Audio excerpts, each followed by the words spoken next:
Good evening, everybody. Welcome along to our Blether tonight. I say our, it's me. Not on my own. I have got a guest with us, so don't worry about that. But Russell is off in sunny Isle of Raasay just now. He's disappeared. He's left me on my own. But we've got a great guest tonight. We've got Mark Watt. Good evening, David. 2 minutes past. First comment. That's great. We've got people watching, which is excellent.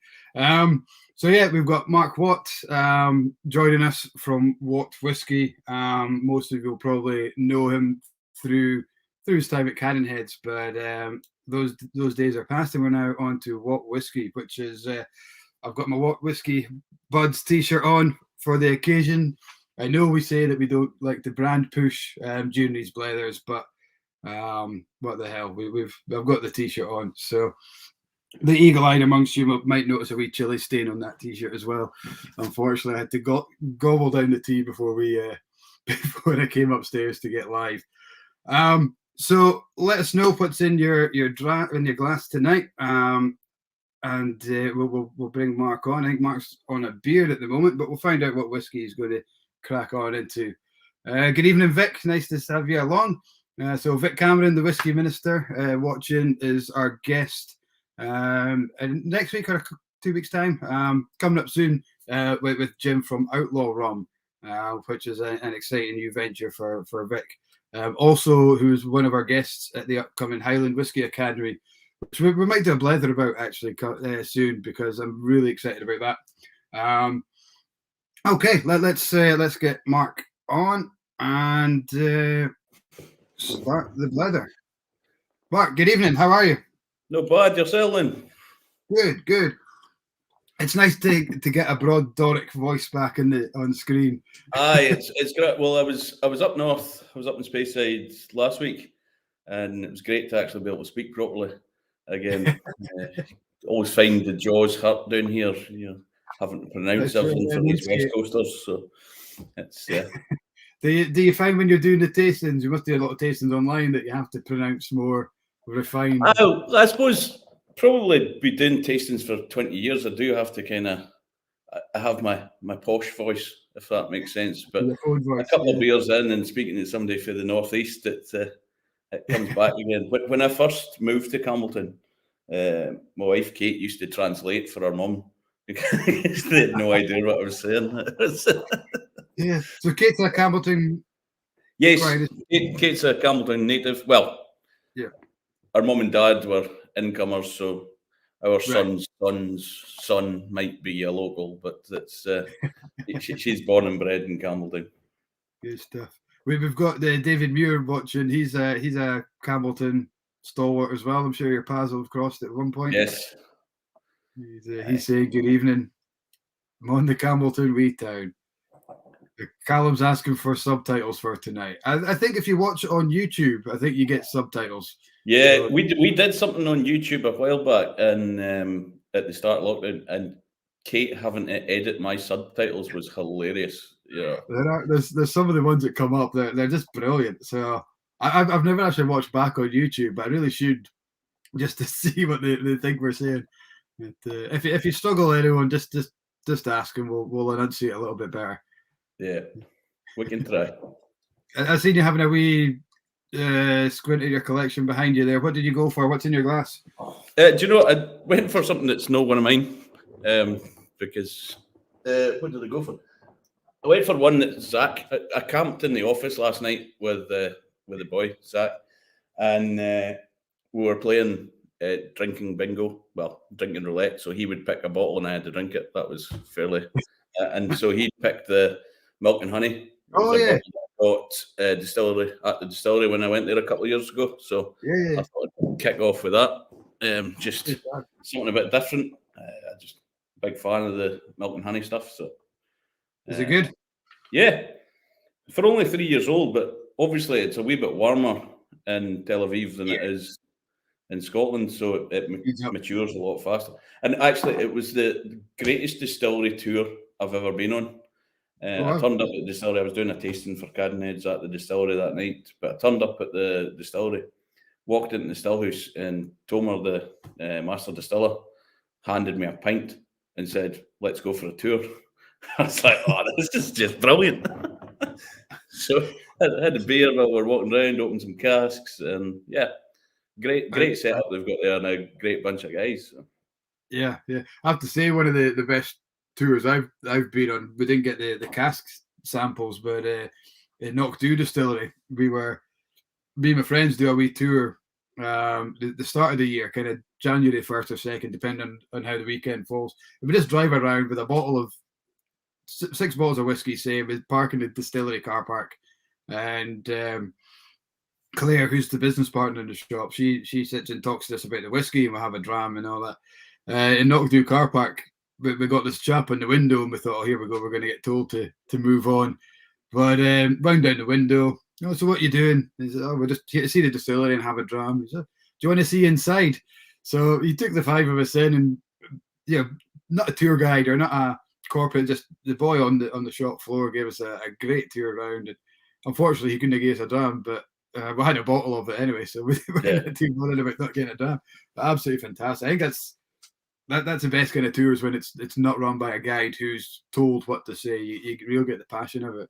Yeah, no, that's brilliant. I've had a few like that. There was one at Glengarry. Again, this is back in my Duncan Taylor days, where Danish importers took a group of people across to visit us on the 2nd of January, and we're like, "Come on, where are we going to go?" And luckily Glengarry opened up for us, and then the boy was like, "Oh, have you seen the malt floors?" It was like, and he took us up to this upstairs, and there was a door that had been nailed shut, like boards across it, nailed shut. And he just got a hammer and ripped it off. And then we went in. It's like, yeah, it's the 2nd of January. If you fall, you fall. It was brilliant. And it was a proper warts and all tour, and know the bits that you normally get to see. And it's fantastic. I think that's what we're good at in Scotland, is that kind of next level hospitality for people who are looking for something a bit different. I think if you get the right guy, you'll get people. You get the right guy. Aye.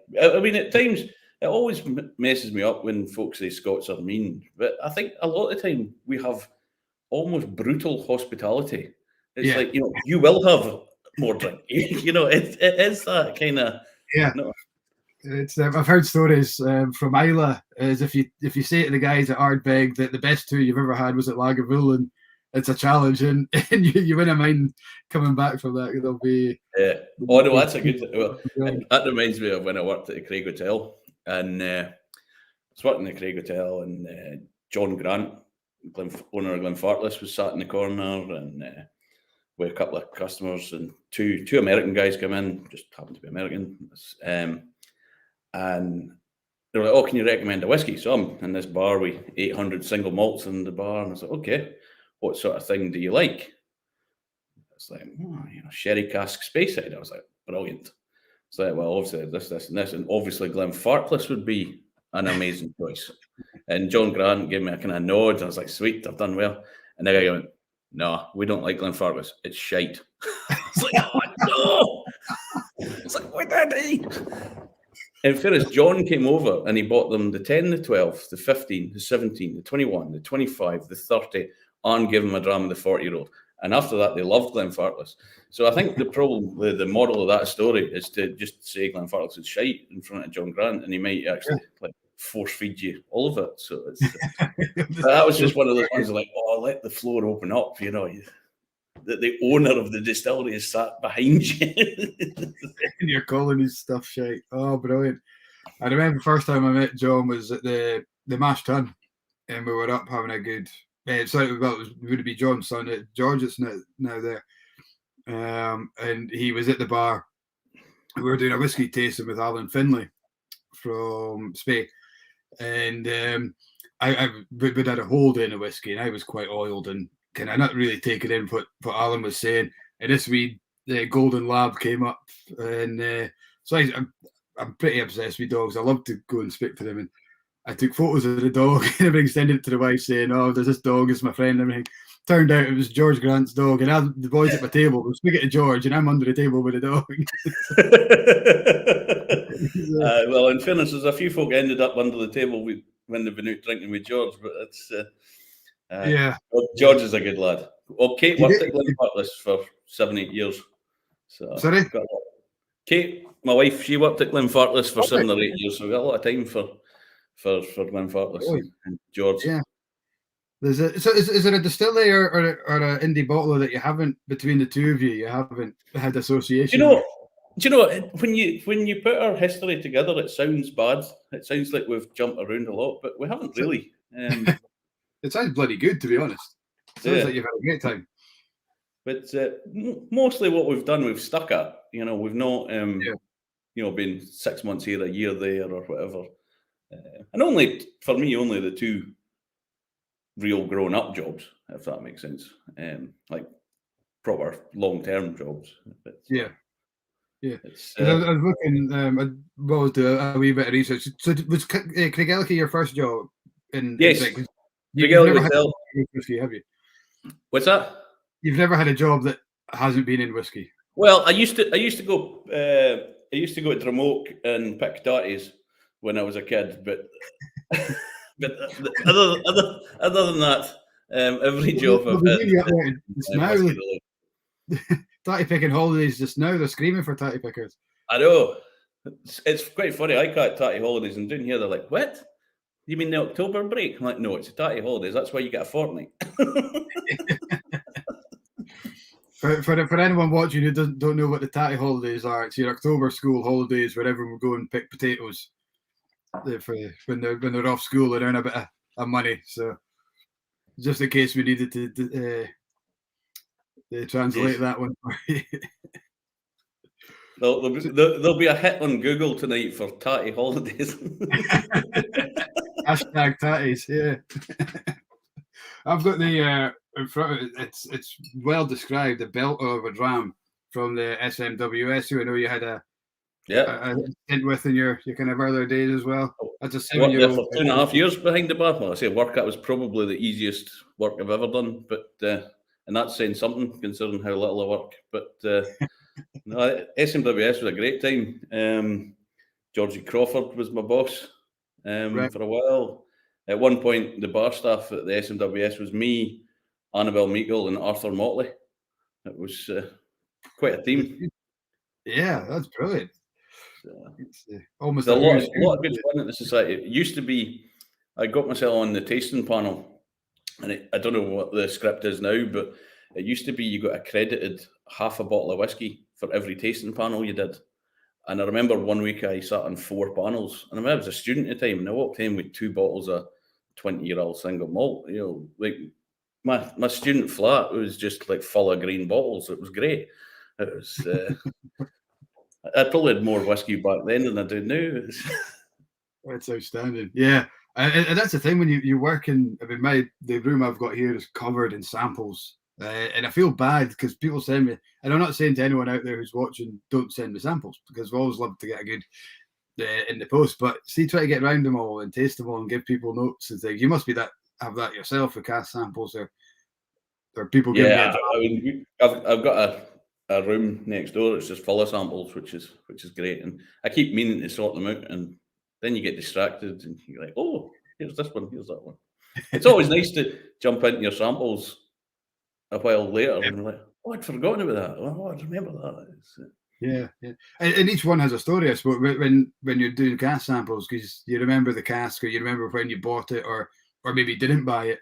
For whatever reason. It's actually, like, we've got a little bit of samples, not like we're lucky that we get samples of everything that we're purchasing, but it's quite nice to try stuff or let people try stuff that you didn't buy or that you didn't bottle and say, well, this is the reason why we didn't bottle that, or and there's other things that were really good that we haven't bottled because we can't afford to buy everything. So it's like we had a really good Strathclyde sample, but we went with the Port Dundas instead because buying 2 old grains was beyond our budget kind of thing. But it is quite nice to let people try the stuff that you don't pick, which sounds stupid, but it's because that cask might have been picked by somebody else who's bought it and bottled it. Another time. You mentioned the Port Dundas there. Is that the one that you paired with the pickled onion crisps? It wasn't that one. The Port Dundas that I did with the pickled onion was back in my Duncan Taylor days. Tasting in Dublin. How long ago was that? Right. So yeah, but I always get pickled onion ones. It was quite funny when I did the blog post. I posted a picture of it on just a glass for the thing, and I used a sample bottle. And Kate was like, "Why did you do it?" I said, "Oh, it's a sample of Port Dundas." Like, did you know we used the bottle of Port Dundas that we'd bought? I was like, "Oh God, I forgot about that." So that's why Kate's much better at the social media stuff than I am. It's just That's the untrained marketing mind on the go there. It just right because Michael Lord's popped up the comment there. yes, Whatever happened? it was at his tasting with the. Yeah, I thought it was a whiskey shop at Dufton, wasn't it? Yeah. Yeah, I like doing daft things like that though, because I mean, tastings are tastings, and yeah, that's one of the good things about working with independent bottlers is when you do tastings, at least you're doing something different pretty much every time you do a tasting. Because obviously I've been telling the same jokes for the last 20 years, but at least the whiskey changes. I think it would be quite hard. I've never experienced it, but like working for a distillery and always doing the same 4 or 5 core whiskies, and I think you probably get paid a lot more, but I think it'd be quite difficult speaking, no matter how good the whiskey is, just speaking about the same 4 or 5 whiskies and the new special release. I think everyone we've spoken to on this Blether has either no, it's a lie. We had a Gregor Hanna last week from Lady of the Glen who has just moved into kind of independent bottling, but I was surprised to find out they've been around for 10 years, which was crazy. But yeah, most of the people we've had on are either from the distillery into independent bottler or just in the distillery. So we never really thought about people who, like yourself, who've purely been sort of not committed to a certain brand. I did once kind of got offered a job for a distillery in New York, which would have been nice. But I did just think about it and went, no, I can't speak about. At that time I was working at Duncan Taylor and I was picking casks, and Shandy was allegedly building his distillery. But it was, it was. I was involved in every aspect of it, and I was like, do I want to leave this and move to New York? Well, I don't know why I didn't go, but no, and speak about the same thing every night and have no input into the selection process, or Cadenheads or whatever. I could say I picked that cask. If you're working for a distillery, you can't really say, oh yeah, I had an input into the 10-year-old core release or whatever. Yeah, I suppose if it's a release that's been on the go for 20, 30, 40 years or something, and you're just kind of keeping it going. A lot of the guys, these distillers, will say they're just kind of holding the fort or manning the ship for the next person. They don't get that experimentation that like what you guys do. But you worked with Royal Mile as well, didn't you? Yeah, well, so I started off at the Craig Hotel, and then I was going to Napier in Edinburgh to do marketing, believe it or not. I've got a degree in marketing, you wouldn't believe it. And I got an email in. Well, I went to work at SMWS, and I was working at SMWS, and I was on the Royal Mile Whiskies newsletter, and the old dial-up days of emails. And I got a thing in saying they were looking for staff. So I emailed them my CV and waited, because I'd obviously came home and I was a bit pissed when I got this email and sent it off.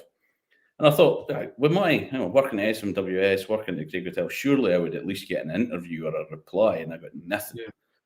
So I phoned up and just spoke to big Stuart Smith.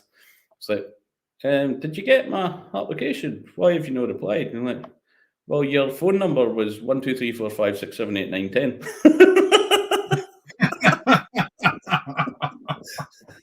I was like, oh, that's probably why you've no phone then. Yeah, so it worked there. That was brilliant. Spent quite a lot of time. I was working in the shop there, and then part of my third year, can't remember, of my degree had a 12-week work placement. And so I did it at Royal Mile Whiskies in the office with Keir Sword and Robin Torrey, and helped run their website and stuff. And I stayed there for 18 months instead of 12 weeks. until Keir actually said, "Mark, you should probably go back and finish your degree, or else you'll never do it." But that was a lot of fun. A lot of good fun there. Was involved with, the first ever Whisky Fringe, which was hilarious. We were out on the streets of Edinburgh the night before Whisky Fringe, trying to drum up ticket sales and giving tickets away to trade and stuff. And now I think it sells out in 20 minutes. It's it's so yeah, a lot of fun, a lot of good bottlings there. And I like that, having lots of different things to work with. It was good. Right. Sounds like you've kind of done it, like you say. It sounds like you've done a lot, but you've stuck to the same kind of mold, really, in what you've done, haven't you? It's always been independent, either shops or I've been quite lucky in that respect, that everything's been fairly independent and kind of, I was going to say, like, shared the same philosophies about whiskey and stuff that I do, but maybe some of that's been molded on me, that the companies I've worked for have helped develop my philosophy. I mean, it's very easy to have a philosophy that is, you like things non-chill filtered and natural colour, when that's the only thing you've ever worked for. Maybe it would be different if I went and started working for somebody else now, and I'm championing colouring and all that kind of stuff. I suppose.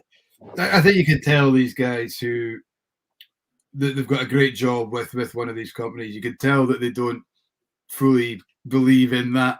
You get an inkling that you don't believe that that's the best way to go, do you? If you get them, there are some people that you're like, you really believe that now? Yeah. On the flip side of it, 2 weeks ago, you were saying something, but I'm not wanting to get sued or anything, so I'll not mention any names. But it's just that, like, you see some people, you're like, no, it's me you're speaking to. You're not speaking to Joe Public here. Get them in the bar out with the brand category and ask them again. So was Kate always involved in whiskey as well, or were you a bit of a Kate really wanted to leave Campbeltown as soon as possible. She's left it twice and still came back. Kate went to uni in Glasgow and did languages. So she's fluent in French, Spanish, and Italian. The reason she did languages because it involved a year's abroad learning. Makes sense. So she went to France for a year. And then when she graduated, she was like, when looking for a job, her mum was playing tennis with one of the directors of Springbank, and had heard that there was a lassie was leaving Springbank because there was too much travel involved.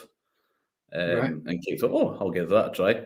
And so she put it in. She got a job interview with Ewan Mitchell in a Weatherspoons or something. And no, it was a Hog's Head pub in Glasgow. If I get my story right, Kate might be watching. And then she got the job at Springbank. She loved it there. Got together with me and thought, let's move up to Speyside. So she got drunk in a bar with George Grant, and George gave her a job. So she moved to Glenfarclas and Speyside, and then I got a job in Campbelltown. So it's, so Kate's always been Glenfarclas job to come down with you then. Yes. Well, she gave up the job at Glenfarclas when we had Zach, our son. So it wasn't to follow me, to be honest. So now we're down in Campbeltown. I love it down here, to be honest. I used to live in Dufton. I just have a dig at Mike, because I used to live in Dufton, in the middle of nowhere, and now I live at the end of nowhere. So it's yeah. I mean, Campbeltown's really in the last two decades maybe it's come into its own again. It's got this real. It really is. Like I started coming down here about 10 years ago. Probably longer than that now, actually. And the tune has really improved. I actually won an award for most improved tune in Scotland. Really? But then Aberdeen Airport won most improved airport in Britain. So you can only improve awful so much, though, can't you? Yeah. Well, aye. But yeah, so it is looking good. You know, Springbank do a lot. Scotia do a lot. It's looking really good. When I first started coming down here, you know, the gates, the distillery was pretty run down. It was all roosty and, you know, neglected, and like they've tarted it up. They've done it up nicely. So it's good, and there's a real. It's quite funny. There's almost an island feel down here, even though we're not an island. But it is. And being that far away from anywhere, you've got a bit more to do here than you would in a similar sized town, maybe in the northeast, because you could either go to Aberdeen or you could go to Inverness. But because we're that little bit further away, I think it's good, and it's good seeing people back in the town again. And has a lot of that been the whiskey getting people back in? I know Glen Scotia is kind of really on a high just now. The one whiskey of the year, was it last year, beginning of this year? We had Ian McAllister on, and it was great to get that kind of publicity to tell people kind of it's not all about Springbank in Campbeltown. There's another distillery here doing great stuff as well. I know. I think the whiskey does bring a lot of what's been quite nice actually in a strange way is once the things opened up a little bit, there was a lot of other non-whiskey tourists coming to town, which was quite nice to see. You know, it's not nice to see when you're trying to sell them whiskey right now, but you know, it's nice to see other people discovering the town, and hopefully they'll come back. Because it's a lovely place. You get on a sunny day, you can't beat it. Yeah, and the drive down from Aberdeen or Inverurie where we are. The drive, I think, is one of the best roads to drive. If you go the D side, go through the D side, through the Cairngorms, over to Oban and down. Yeah, that's why I do. Scotland has to offer. It's absolutely beautiful. If you're not in a hurry, it's a great road. Yeah. As I went down, well, let me say when I first met you at the Springbank School, 2017, I think it was. That's the route I took. It was just absolutely outstanding. The road down, beautiful day, a brilliant week. Hopefully they get that going again. Yeah. The whiskey school was brilliant. I did it 1 year myself, and it was just, you can't beat it for hands-on knowledge. It's great. Yeah, and they fairly fill you. I don't think it was yourself. Our first lunch was at the Cadenheads, and so I just poured myself. I actually completely forgot I had this. This is one of the Benriach, 20-year-old Benriach from. I bought this when I was there, so that bottle's 4 years and not finished yet. We went into the lunchroom and we sat, and the lad came through, and I don't think it might have been you, because I remember it being quite a Doric accent. There wasn't anyone else. If it was a Doric accent, it was definitely me. And said, put the kids to bed. All right. Well, I hope you've got that covered. And said, well, before we get your lunch, there's a wall of whiskey, pick a dram, and off you went. And then we were all just sitting there, you can't take the piss here. What? So I think we settled we'd all agreed on a 12-year-old Highland Park or Orkney or whatever it was. And he came through and, is that what you want? No. Go. Pick something, Bell. That's not the level we're at here. So everyone kind of lies lit up, and we were like grabbing heaps of bottles. It was brilliant, yeah. But that set the level. That was the first day, and that set the level. Going in and doing the Cadenheads cast tour and everything. It was brilliant. I'd recommend anyone, guys, when they open up again, get yourself on the school. You learn a lot. You do learn a lot. Yeah. You pay to work for a week, and they make you graft in the mornings, but the afternoons are worth it as well. But the thing is, when I did it, I worked there, so I had to graft harder because I couldn't let anybody think that I was slacking, And I mean, these hands don't do work. It's like coming home knackered. But although the funny thing was, when I did the school, it's an open book. There's an open book exam at the end. Yeah. And everyone else were like trying to hide their answers from me as if I was going to be copying them. I thought they'd be looking at your answers rather than the other way. 110% I got. Did you mark them as well? No, I didn't. It was Pop actually that marked them, but they were like, "Oh, if you said that, give yourself that, and if you said that, give yourself an extra 10 marks." And it's like, oh yeah, I put all that. Is Pop still involved in the distillery? How he was in a still house. No, he's gone. I'm not Is he? sure what Pop's doing, to be honest. You speak about accents. You get Pop and Gavin together. I have no idea what they're saying. Just yeah, Gavin as well. Yeah. We're getting a couple of questions through. Jeremy's asking, do you sell much of the What Whisky locally? we sell a little bit locally. Not personally, we don't have a license. We sell a bit through the Ardshiel and through Halls. They do the Kintyre gin. They've got a shop just on Long Row South. Okay. So yeah, we do a wee bit just so that we've got some presence in town, but we've no ambition to have a shop of our own or anything like that. We've got no ambition, and we've got no ideas to stock our stuff. We're hopefully get a license for the office so that we can host tastings. Maybe sell the odd bottle at the end after a tasting, but yeah. And so in the UK, so it's typical speaking to Inverurie Whisky Shop, and we don't even sell to you. But we don't take it personally. We don't sell to anybody. Yeah, I was slow off the mark when you asked for retailers to get in touch. I was gutted to miss that one, but it's a good sign that you're selling. You don't have to push. You don't have to come to us. Yeah, I mean, to be honest, in a few years' time or a few months' time, I'll probably be knocking on your door, going, "Please, please buy our stuff." But at the minute, we're selling through everything, through everybody that we sell to. So it's, yeah. And Michael Lord, who's on watching tonight, you're in Dufton Whisky Shop, so anyone watching, you can get from in a select few. So speaking of Michael, he's asking, when are you going to do a bottle of gin? Never. I love gin. I drink a lot of gin, but I think the theory, and Kate's probably going to keep my reel me in with my crazy projects. The theory would probably be we'll only bottle stuff that's been in a cask. So we could do a cask of gin, but it's not in the imminent future. Because I quite like cask aged gin. It can work really well.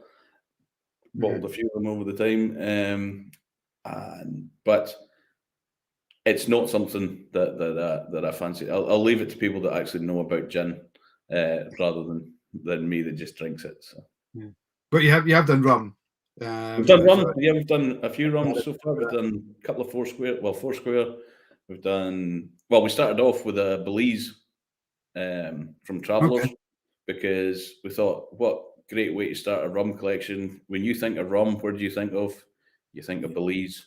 But we thought it was really good from a distillery that I've done plenty of times before, and it was good. Whereas when you like bottling a Four Square, it's going to sell out, because it's got Four Square on the label or whatever. Great rum, don't get me wrong.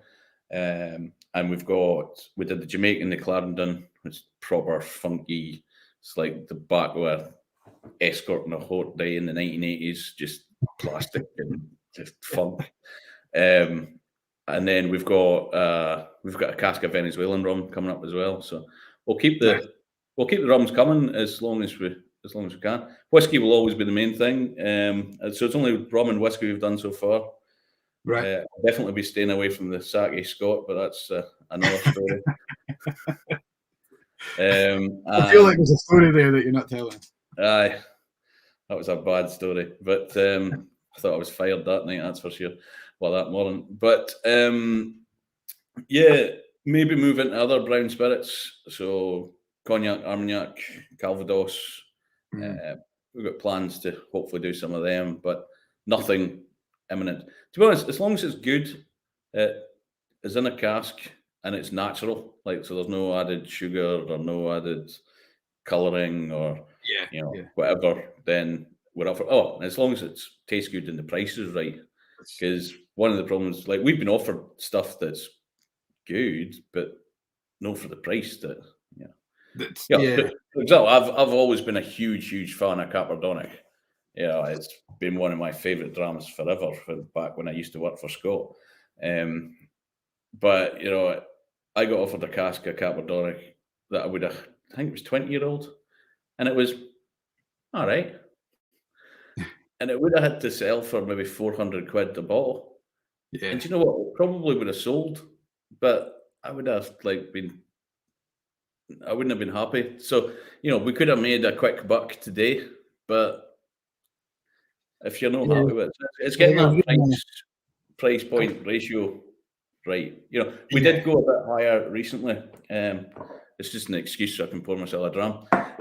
We did go a wee bit higher recently because we bottled an Imperial 25-year-old, which is about 220 quid a bottle, which is a bit more than we probably want to be at, but it's a 25-year-old Imperial, and it's brilliant. So I'm not going to turn that down.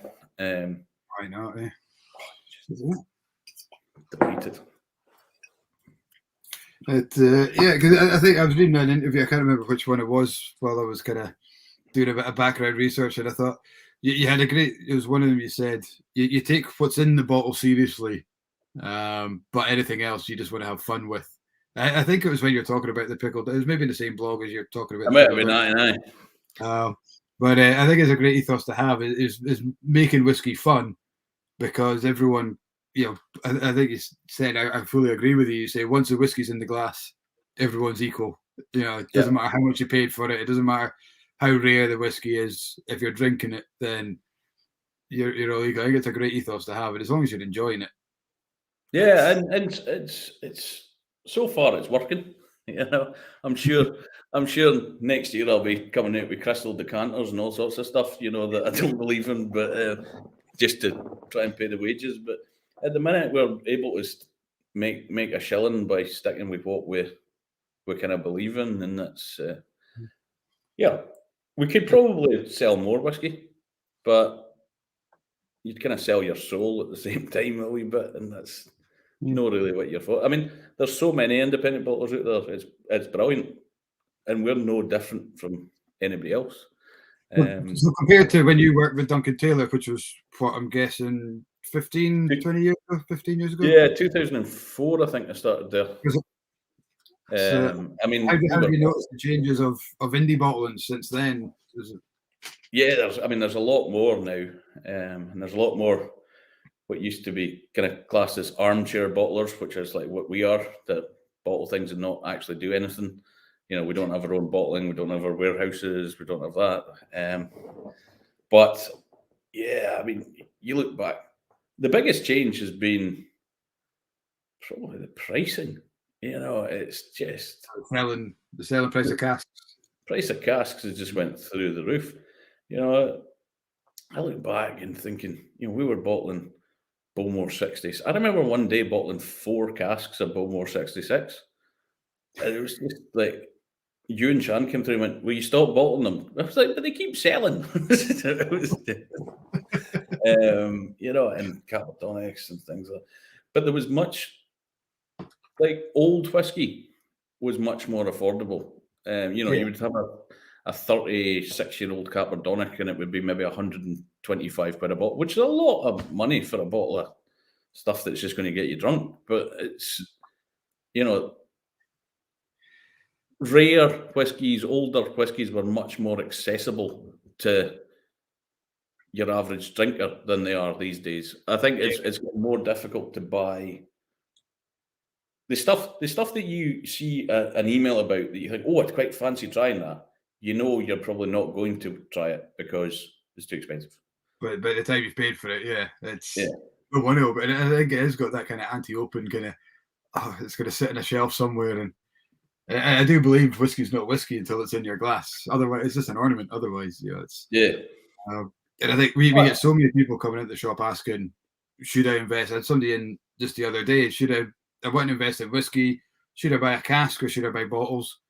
And it's like, I'd rather you just bought bottles and open them. But the problem, what I see is in 20 years' time, if you buy bottles, Macallan do a release of 1,000 bottles.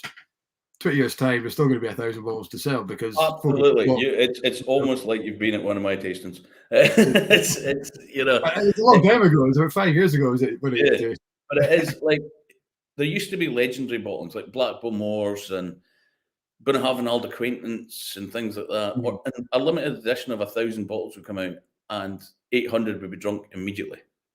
Yeah, And now you get a limited edition of 50,000 bottles, and 1,000 of them are drunk. And it's, to be honest, this is one of the things about flippers. As much as you hate flippers, they're probably pretty wise, because the people that flip it initially, you look at the Game of Thrones series, folk flipped that initially and made loads of money. Anyone that's bought that now is not going to make.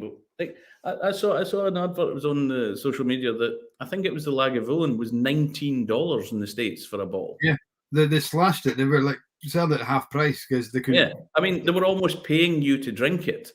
And, there's going to be all these folk that are sat on it going, oh, that's my retirement plan. Yeah. But because everyone's doing it, I think it's the arse is going to fall out of those kind of things. There will always be the bottles that become legendary. But things like the Bunnahabhain Aldermate and Blackbowmore, you would always say, oh, yes, I remember trying Blackbowmore, even though you hadn't. But you would save up money and you'd go and buy a dram of it one day. It's... Yeah. There were legendary bottlings, Springbank local barleys and things like that. Whereas, some new Macallan that's whatever, or I'm picking a Macallan or a Highland Park that's in a milkshake or whatever. It's just, is it collectible? Is it not? We'll see. It's going to be interesting though, because like, as much as we're going, you see bottlings that you go to a whiskey fair and you get Michael Vigman and all these guys that we've got all the bottlings from the past, the 60s, the 70s, the 80s, stuff that we bottled then, and we fall over ourselves trying to drink them, or whatever. What is going to be on those stands in 20 years' time? Will we all be going, oh, Macallan Gold, remember that? Or, like, what is going to be the things that are being bottled now that in 20 years' time we're looking, oh, I remember that. It's it's an interesting bit. I've never thought of it in that side, thinking what are going to be the drams will be paying £4,000 a nip for in 20 years' time, or clambering over or looking in the cabinet thinking, oh, I remember when that came out. So for me, the two stand out for me that have now gone is the Balvenie 10-year-old signature, and the not signature, Founders Reserve, and the Macallan 10-year-old and the Old Buff. That was kind of the first whiskies I remember falling in love with it, then discontinued. And I look back, and Mum and Dad both worked at the still and got a bottle of 10-year-old Macallan every month, and we had a cupboard full of it.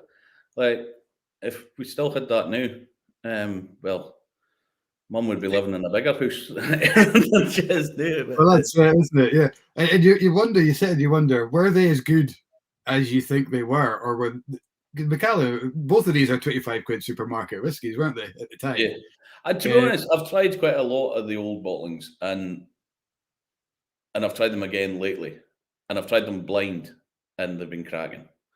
It's like I did a tasting with Duncan Elphick for what was Craig Hotel Highlander Inn back in the day. We were in Japan, and we went to Hideo Yamaoka's house, and we had 7 different 10-year-old Lefroigs from the last 30 years. Wow, and they were all like the old stuff, just so knocked your head, because we were in a bar and we tried 10-year-old Lefroy, and there was some people with us that weren't whiskey drinkers, and Duncan was like, 10-year-old Lefroy, this'll like knock you for 6, it's so peaty. And they went, is it? and then we went back to Hideo's house, and Hideo's got an amazing amount of whiskey. It's just ridiculous. I remember going to the toilet, and there was 5 different 25-year-old Macallans on the system of the toilet. It was just like, I got whiplash because in his house I didn't know where to look first because there were so many bottles. It was just fantastic. But yeah, so it is interesting how things evolve. But that's the thing. It's like if something changes a little bit every year, you don't notice it will evolve. And it's only when you compare like further away, but that the change is there. Mm-hmm.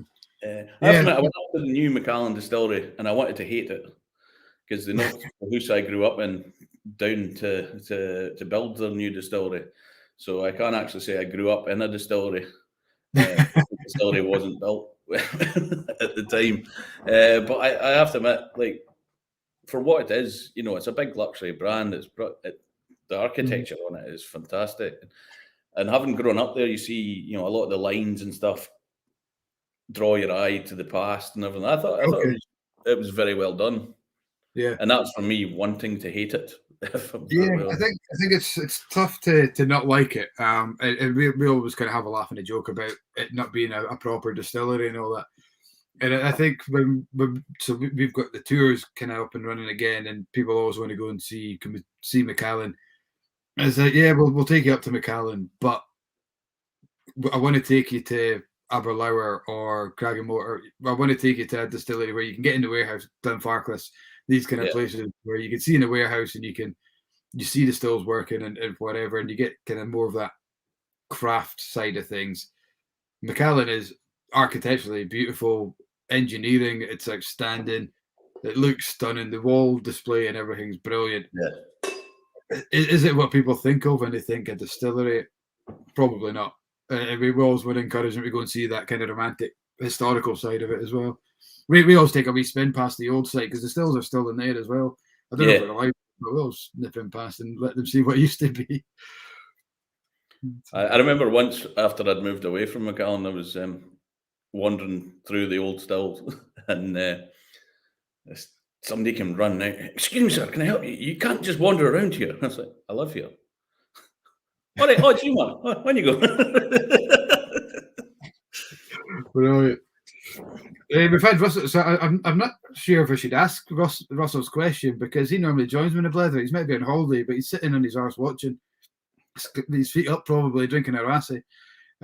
He's asking about your opinion on the young spirits, your Arden Americans or your Torah Vagues and these kind of guys. Yeah, well, I mean, I started off with a 3-year-old. I've got my bottle of Clydesides due to arrive soon.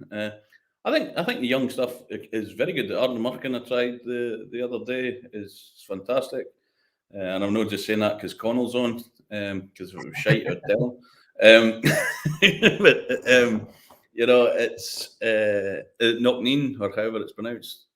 I think a lot of it is really, really good.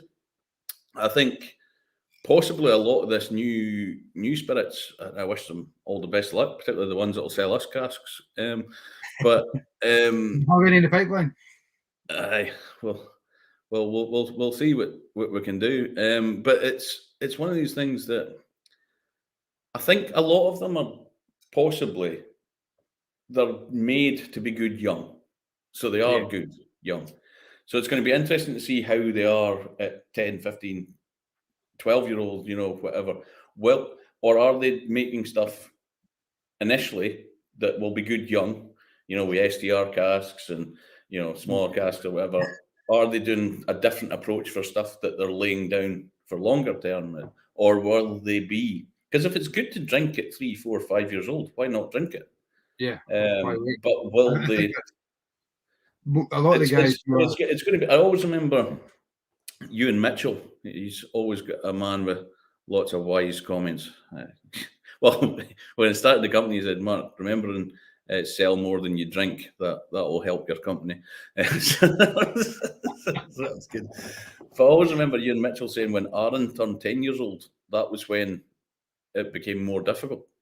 Like when they had a core 10-year-old, because then they were competing against all the other core 10-year-olds. So your Aberlour 10, blah, blah, blah, and blah, blah.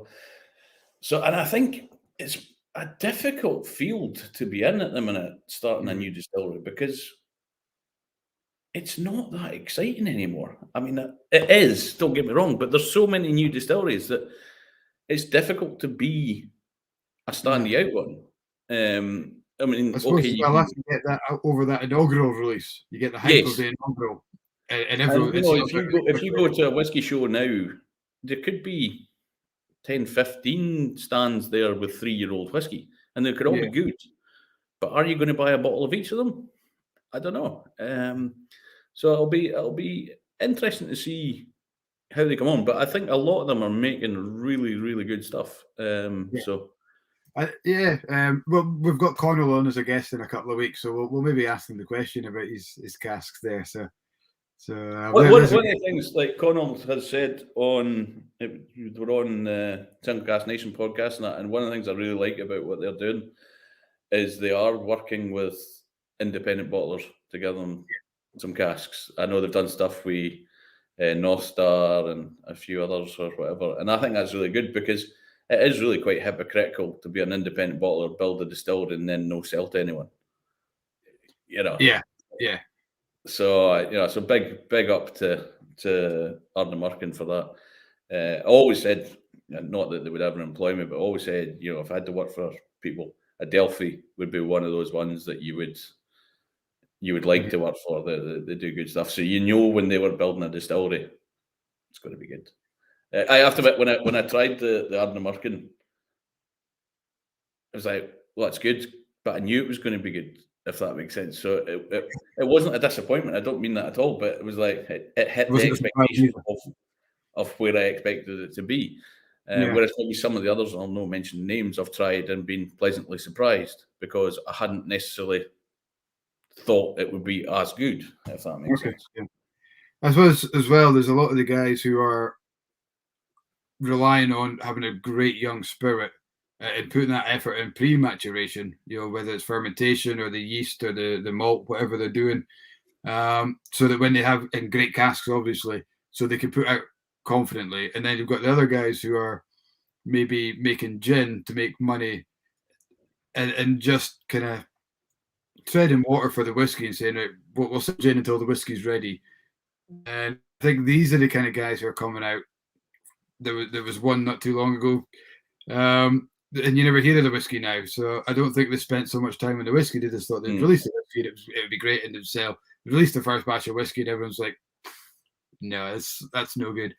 Yeah. So they haven't kind of looked at that short term. I think it's quite funny. Was it 4 days ago? I bumped into Francis Vidafmel. He was walking along the street in Campbeltown. I hadn't seen him for years, but like the way they did that, just no set. I mean, he obviously had plenty of money, but I always remember being at Whiskey Fringe and Francis was wondering about his coat, like, can I want to buy some puppies? Want to watch? He was like, here, try this. And I tried this. He poured me a sample of Daffmill. It was probably 3-4 years old. I tried it. He went, it's shite, innit? Yeah.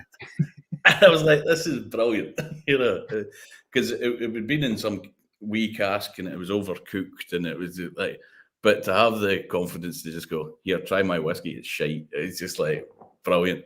So yeah, but one of the other things as well is there's so many new distilleries now that, and again, it's not a bad thing. The more distilleries, the better, etc., etc. But when in 1995, Arran started. So Arran became legally whiskey when I was legal to drink. And so I watched Arran grow up, if that makes sense. Not that I grew up. But and then there was Kilkerran and Kilcoman. And there was only 3 whiskies that, and so you would try the work in progress or the young Arrans, here's a 5-year-old, here's this, and you'd try, and you were always imagining what it would be. But you would, and that was exciting because there was only 3 of them. And now there's so many. I think you probably need to pick one and stick with it, or pick a couple and stick with them and follow them, rather than trying to do a scattergun. Yeah. I suppose the sellout's so quick now. These well, this is it. That you maybe have to spread your bets and kind of just take what you can get almost with this stuff. But no, I think, there's rumours of distilleries in Campbeltown, so hopefully some of them will come off. I was going to bring that up actually as well. Was more, and I wondered if it was the Kintyre Gin guys, the Benetúrich, is it the Benetúrich, the Kintyre Gin guys.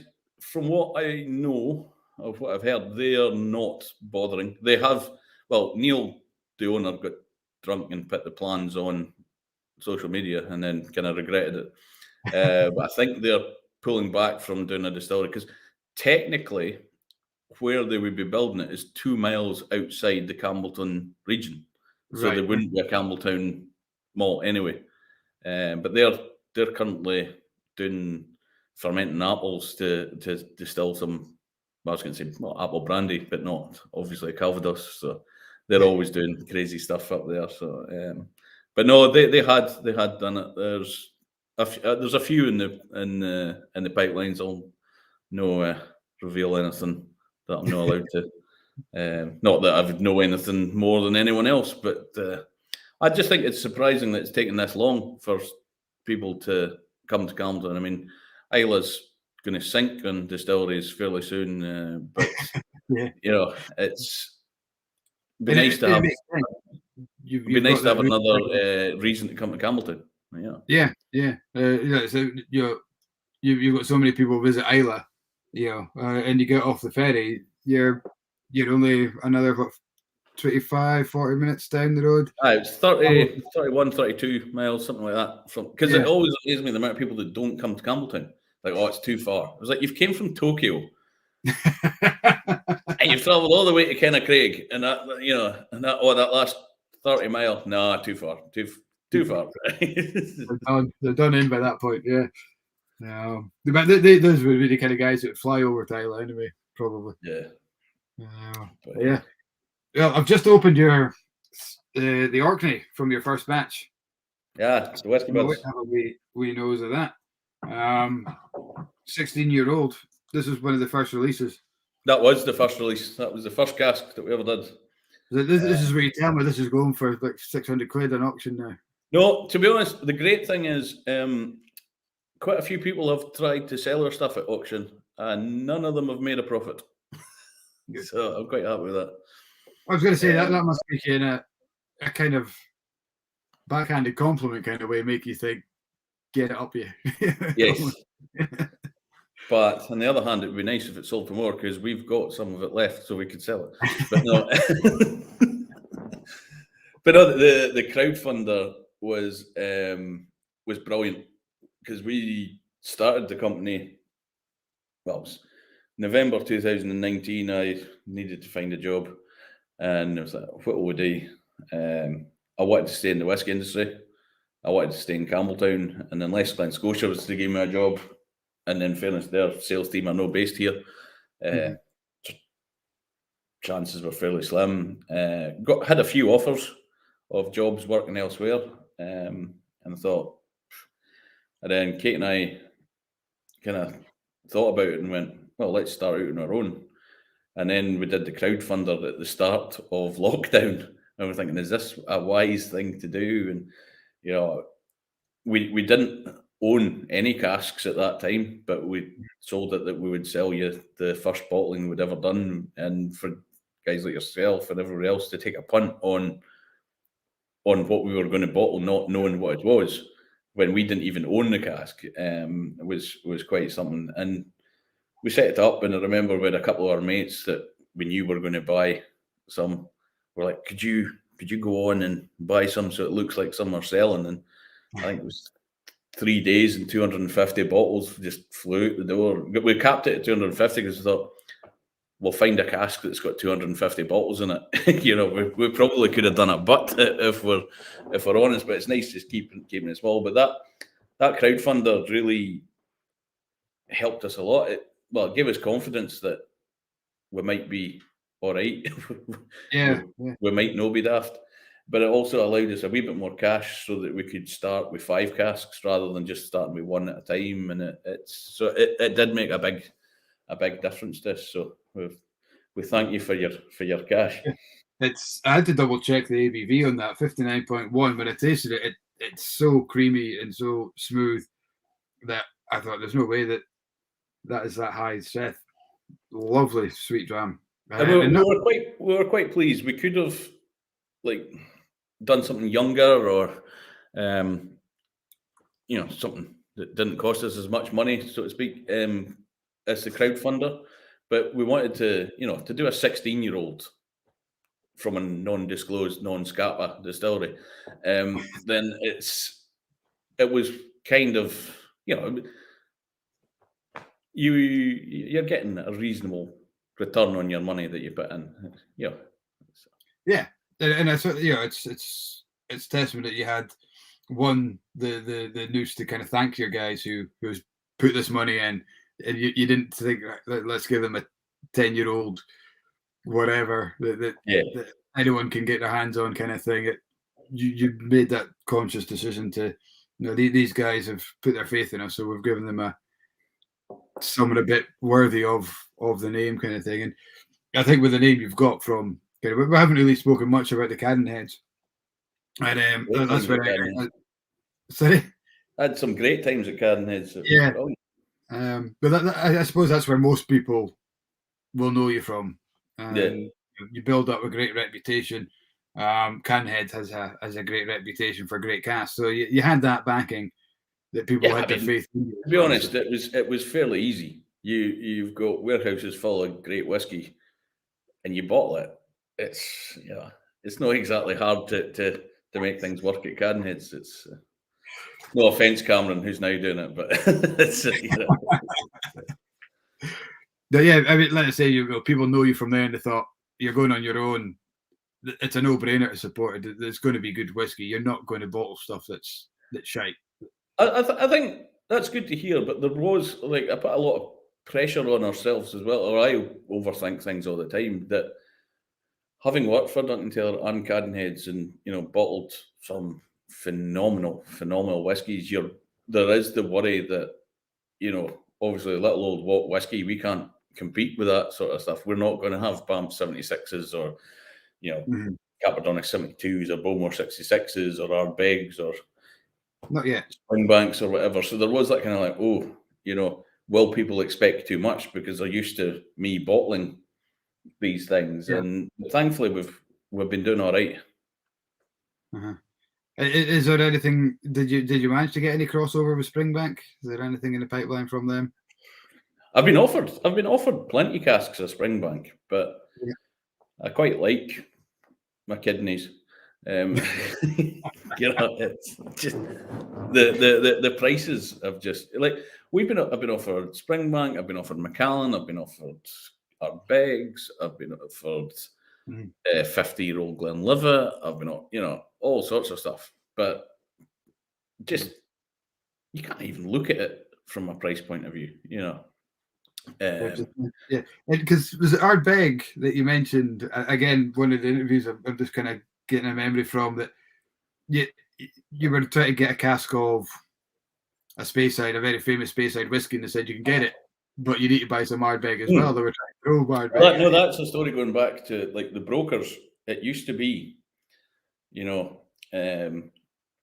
one of the brokers I deal with was second generation broker, and it used to be, I want a sherry cask Speyside whiskey, and I'm like, okay, you can have it, but you need to take a couple of these 1974 Ardbegs that no one wants.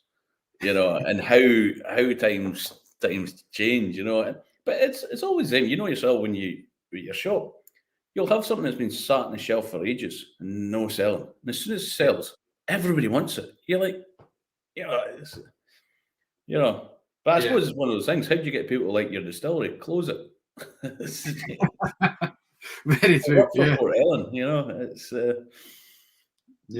we had the Glenallachie, the 10-year-old cask strength in batches. So batch 4, they sold, but we could always phone up the distillery and reorder them and say, can we get more? Yeah, no problem. Off it came. So batch 4, it was just when batch 5 released. Batch 4 won World Whisky. And go to the shop in the morning and check the online sales, and it's all gone. Batch 4 and batch 5 is all gone, and you're like, bloody hell, what happened there? And now it's an allocation of whatever much cask, and after that it's gone. You just can't get it. Just that award is maybe all it needs to, or a rumor that an unnamed Speyside distillery release is a very famous Easter Elchies. No, it is crazy. I mean, you look at Glenallachie, when Billy's buying a distillery, it's got good stock. And Billy, I've had a lot of time for Billy over the years. We'll do good stuff with it. But the casks, there's casks available on the market that you can buy a Glenallachie, but a lot of the time, the price is just, you'd be having to sell a 10-year-old Glenallachie at 150 to 170 quid a bottle. It's like, who's buying this? Who's buying these casks? You guys riding on the name now that it's a popular dram and people are, But the worrying thing is that's not Billy's spirit. It's not Billy's cask. This is pre. Yeah. Era. That's Chivas which obviously the stuff that Billy's now producing, I think we're just coming into his own spirit now. I think it's 4 years now since he bought it. But the casks were distilled by Chivas, cast by Chivas, and sold by Chivas to somebody else. Billy's not even seen these casks, but they're just that name there. To be honest, Billy's just an independent bottler, really. And a great one from Fergus Simpson. You'll know Fergus, who's at Duncan Taylor. And we're talking, we did a Dimensions tasting with him, and there was a Glenallachie in the Dimensions, and he says, "Oh, Billy," he goes, "he doesn't flip bottles, he flips distilleries." That was pretty good way of doing it. I like that. I've always been a huge fan of Glenallachie. See, when I worked at Mile Whiskies, there was a 1993, it would have been 1983, I think it was, 10, 11-year-old from Signatory that was just absolutely brilliant. It was a staff favourite. We all loved it. It was like 22 quid a bottle. It was 46% non-chill filtered, I think 23 quid a bottle. And we sold bucket loads of it. And I remember Andrew Simonton saying, "What are you guys doing?" Because we were selling more Glenallachie than the rest of the world was, just because we got behind it. And I think that's one thing that I've always remembered is it's the people on the shop floor that sell your whiskey. You need to be in with the person that signs the checks or whatever. You need to be nice to Kearsword. But when was the last time Kearsword was actually on the shop floor selling a bottle of whiskey or whatever? So it's because that reminds me again of a story at the Craigellachie Hotel. It was Inverurie was in, and they just launched Balblair Elements. Okay. And we didn't have any Balblair Elements on the bar. And I was like, really sorry, it's on order with G&M. It'll be coming in shortly. But I think we had 8 or 9 different Balblairs on the bar anyway at the time. And they kicked up a total stink that we didn't have it. And I was like 19-year-old part-time barman. What am I supposed to do about it? It's like, sorry, but it is on order. And they were pretty rude. There was one woman in particular, it's a face that you wouldn't have failed to skelt with a spade, but it just really annoyed me, as you can imagine. And so they then sat down and were having their drinks, and this guy walked in and was like, "Oh, you got any Mount Gay rum?" I was like, "No." And I mean, in 1998, 1999, there was no rum scene. It's like, we've got a few rums here. I said, okay. I'm from Mount Gay. Here's a bottle of XO. Put that behind your bar. And you just saw the Inverurie boys going, "Oh, that's what we should have done." I had a brilliant night drinking with this guy. He knew nothing about whiskey, so I poured him whiskeys. He poured me rums, and I was working, obviously. And it was just, it was brilliant. And so now I've always got an affinity with Mount Gay rum because of that. Yeah. Whereas Balblair Elements still annoys me. I could tell. It's still just talking about it. You're like, thank God. Well, that's just a wee bit over the hour mark. And I know Rangers have got a game on tonight. You might be wanting to go and watch. No, me. Not you. You it was I'm a Don. Oh well. We'll screw the jersey. We'll carry on talking. It must have been a tongue-in-cheek comment came in past earlier on when your alarm went off. Somebody said that was your alarm for the Rangers game. So, that'll be right. That'll be right. I did wonder, but I thought maybe your Campbeltown roots had come home. Could have a wee Bruch laddie from SMWS Scotland. Okay, yeah, they do some really good stuff. They do some great stuff. Fairly pally with Ollie that does all the bottling. I think he's possibly one of the unsung heroes of the whiskey industry because they bottle some great stuff, but he doesn't really put himself out there that much. Or Oliver Chilton, isn't it? If I was bottling the stuff he was doing, I'd be telling everybody. But no, they do some good stuff. Yeah, we had a Scots Malts, Single Malts of Scotland tasting with the Parcel series that they do. And I did a little bit of research of it. He worked in the first shop under Whisky Exchange. He was on the shop floor just as a young lad working the shop, and here he is picking casks for them now. It's a pretty extraordinary story. Building a distillery. Yeah, It's an Isla. I sent him an email yesterday or the other day, and I got a bounce back saying, "I'm in Scotland. I don't have much access to my emails or the internet." I was like, "Scotland's not that bad." I was giving him abuse for that, but I can imagine. Yeah. But he's like him and Billy Abbott. You know, two of the people that probably know more about booze than anybody. Billy Abbott in particular. You've got to love people like that just know so much. I just kind of bimble along and drink it, but it's. I don't think you're giving yourself enough credit there. It's. I'm going to pour myself another one of these. That's got barley sugar all over it. This one. That's a standard little whiskey. I know it's one of the annoying things. Well, it'll probably work out well for you in the future, but I'm trying to not drink too much of my own stuff. So I'm actually probably going to start buying more whiskey so that I drink other people's stuff rather than just drinking all my own. It's because it's easy to go, I'll just drink one of it. No, I can sell that. I know. I say I'm quite proud. We do our own kind of shop exclusives and things, and I'm always worried about just picking up a bottle and cracking it open because you can sell that. People will be wanting that. Yeah, and we had a Glenallachie last year, and it ported a lot. Great launch, and then it ported along, and then somebody put up a great review of it. It was one of Roloff Nikolai. He made up a tasting pack, and we were one of the packs. And he wrote a review saying the standout whiskey was this cask 7169, and just from that, the rest of the bottles just disappeared. It was like, in a 2-week period, we sold like half the barrel. It's like, bloody hell, that's the kind of publicity we should have had all the time. And now what I would give to put all those bottles that I drank back in a case and sell them.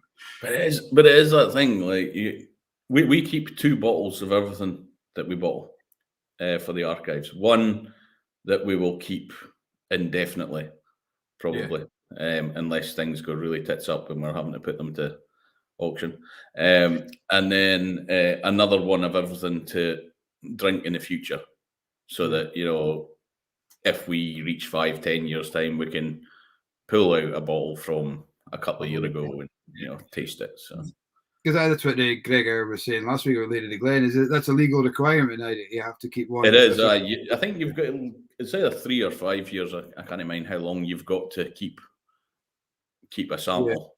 Yeah. Well, I hope Billy kept one of that cask because it's gone. Yeah, but it's but that's the thing. You want to keep it all for you. Oh, I really want to drink all this. I want it. Yeah. But, I need to feed the children as well. Well, They can go hungry for a couple of days. They can not feed themselves yet, no. Yeah, you don't got them out work. It is. It's kind of, but we started this company during lockdown and all sorts of nonsense. And it's now we're beginning to get out there again. Like we were in the Highlander Inn the other day and seeing our bottles behind the bar. And obviously I've got it here in the Art Shield, but occasionally we see, pictures on social media with bars in Japan, and not necessarily about our whiskey, but our whiskey will be in the background of the picture in the bar. And like, that's just like proper, this is great moment, I don't know, you're probably like me, when you watch TV, you're always scanning the back shelves. Recognizing it's like watching, I think it was Peaky Blinders or something. It was like, they're drinking Bombay Sapphire. That didn't come out until 1988. That's the whole thing's ruined for me now. Yeah, that's what you pick up on, isn't it?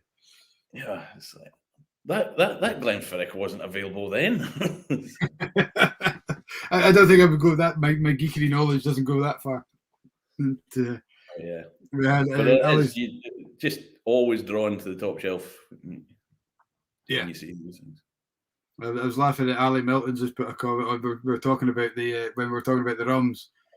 So Ali's a Northeast loon as well, and he's saying when we're talking rums, he always thinks of Money Musk. because Money Musk just outside Inverurie. I always think of that as well. And we had so many people. So I don't know who it was released. It might have been Berry Brothers or somebody released a Money Musk distillery, and it was in the newspaper up here quite. And we had so many people coming at the shop asking for this Money Musk rum, this new distillery just outside Kemney, making this rum. And it's like, no, it's. And like, yeah, it is. It's a 16-year-old Money Musk. Really good to pay for it. And I was like, it's really not. It's not. Maybe the Grants moved over to Jamaica and set up, and that's why it's called Money Musk. 200 years ago. There was Jamaica. There was a huge Scottish influence, obviously, because of like slavery and stuff. Yeah. I think like there's more Campbells. Campbell is the most common surname in Jamaica. There's huge link. I mean, so you've got Money Musk, you've got Hamden. You know, it is all these things. But yeah, I could just imagine people thinking it was Money Musk. It'd be great if there was a rum distillery in Money Musk. It would be quite a contentious legal battle. Yeah. Oh, can you imagine that? That's actually distilled.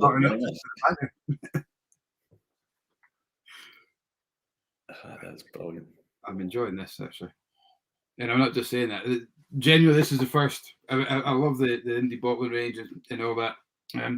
Apart from being in bars, which we haven't done very often, getting this open and getting it down is a joy. I'm loving the nose on it. It's so fruity and creamy. I would love to join you, but I don't actually have an open bottle of that here. I think I've drunk my allocation for now. How many bottles of this? You know, there's no it's a marriage of cask, is it? No, it's just one. All right, yeah, two hogsheads married together in a brand. Yeah. So we bottled half of it for the crowdfunder, and we sold the other half. So right. Well, we did it. I think we did it for Taiwan or something. We didn't just give it away, but no, it's very pleasing to see that people are enjoying it, because it was that nervy thing. Your first bottling, you're like, oh, and then we had to put our name on it, which was it's good because we never actually wanted to call it Malt Whiskey. It's your name now, isn't it? It's not. But when we started the company, we founded the company as Campbeltown Whisky Company Limited because it was like that's too good a name not to use. Mm-hmm. And then obviously when you look into the rules and everything, if you have the name of a region on your label, all of the whiskey has to come from that region. Unless you can't get away with it if you own lots of distilleries and you're referring to it's not as peaty as the whiskies of Islay or something like that. You can get away with it that, so to speak. I actually had in the notes here I listened to what whiskey and then I put a wee arrow in Campbeltown Whisky Company. I was going to ask about why the so that's what we started with, and then we were. Well, Paul's of Kate's own a design marketing company in London, and they did all our design and stuff for us. And they were like, "Well, let's go with Malt Whiskey. It works. It's you and Kate that are the brand, if that makes sense. People know us, so stick your name on it. I mean, because we weren't allowed to use the Campbeltown even as much as like on the back label, it's got the address, which says Malt Whiskey, Kirk Street, and then a postcode. It's not even got Campbeltown on that. So you weren't even allowed to put Campbeltown on there? Really? Wow. So Campbeltown on the label got kiboshed, and that's where Malt Whiskey evolved from, and then Malt Rum, obviously. So, but Malt Whiskey's got a nice kind of ring to it. Yeah, alliterative. When I said to my wife Tony, I was like, "Oh, I've got a Blether with Malt Whiskey." No, I was looking for the bottle actually. That's what I was doing. And she's like, "What whiskey are you looking for?" I said, "Yeah, what whiskey? What whiskey?" Exactly. And it's good banter. But so when you release a Springbank or a Glen Scotia, you'll be able to put the name. We'll be able to do that. We did do Campbeltown. We did a 7-year-old Campbeltown blended malt, but we only did 66 bottles of it. and we only sold it locally because it was the local edition. The reason for that was, well, it's bloody good and we liked it. But we bottled a Jamaican rum, Clarendon 16-year-old Jamaican rum, and that's beautifully funky, crazy. And I thought that cask is too good not to use. Let's put the funky Campbeltown blended malt into it. But the Campbeltown blended malt was a hoggy and the Jamaican rum was a barrel, so it didn't fit. So we bottled off six bottles of it, sold it locally. And then maybe next year we'll bottle the Jamaican rum finished Campbeltown malt. So we've kept I think a case of each so that we can do a tasting of the rum, the pre-rum, the rum, and then the post-rum, and then everyone will go, yeah, you shouldn't have finished it. But I just think I think the kind of the funky Campbeltown style, the kind of Scotia style, will work quite well with the crazy Jamaican rum. It's either going to be brilliant or horrible, but it's it was worth doing. So you don't have a warehouse. So where do you? All of our stuff is done at Claxton's up in Dumfries. Good guys, bought some great stuff. Very good to work with. So I think all of our casks are there now. Yeah, I think all of our casks are with them. Other than that, Campbeltown malt, we're not buying stuff to lay down necessarily. We will hopefully get to that. We've got a few, but we just don't have the money to, tie up in lots of stock to lay down for the future. Eventually, that will come, but we're knowing that. But hopefully, eventually that will come. But at the minute, we're buying and bottling within a year. Is what we're doing. Nice. Yeah, and I suppose everyone goes through that stage now where the turnover is key. But obviously the taste of the whiskey is key, but you want people to buy it and appreciate it, buy into the brand and what you're doing, and then you can say, well, let's rest, let's do some finishes, let's try something different. I mean, we've done a few finishes already, but they've been finished by someone else, and we've just bought the cask pre-finished. Like I always said, I would never do short finishes, and then like the crowdfunder is a short finish. We did this crazy Highland Park, Orkney, that had been rested in a port barrique for 5 months. When Kate and I got the sample, we're like, we love that. Had we seen it had been in a port cask for 3 months, we would not have asked for a sample. But we got a sample and we're like, we love that. Let's get it out of that cask as soon as possible before it ruins it. And because I've always been in the past been about like give things time, a couple of years if you can, 2.5 years to meld it together. But occasionally you find things you're like, oh, that's good, but that's going to spoil fairly soon. Okay. We may be right, we may be wrong. The Manic Moor that we did in the first release was 2 hoggies transferred into brandy butt. And that was a puzzler because we got a sample of it thinking it was a hoggy, loved it, and thought, right, we're going to go with this Manic Moor. And then it was like, oh, placed the order, like, there's a problem with that cask. It's not a hoggy, it's 2 hoggies, and it's been in a brandy butt for 2 months.